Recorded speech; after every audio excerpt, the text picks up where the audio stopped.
Geger potret yang memperlihatkan Presiden Joko Widodo menggunakan mobil Innova Zenix seusai bertemu dengan Paus Fransiskus.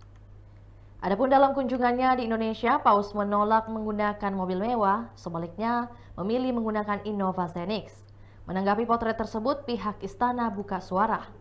Dikutip dari tribunnews.com, penjelasan itu disampaikan Deputi Protokol Pers dan Media Sekretariat Presiden Yusuf Permana. Ia membenarkan bahwa mobil tersebut ditumpangi Presiden Jokowi. Yusuf Permana menceritakan mobil itu digunakan Jokowi saat hendak pulang ke Istana Bogor.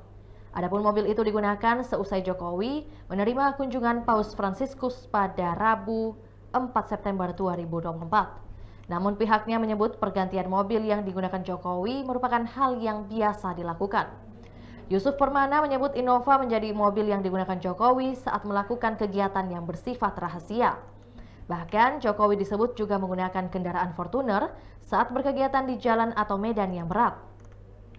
Sementara penggunaan Innova ini menjadi sorotan publik lantaran Jokowi menggunakannya seusai bertemu dengan Paus Fransiskus. Kesederhanaan Paus Fransiskus menjadi sorotan, termasuk memilih menggunakan mobil yang kerap digunakan warga Indonesia.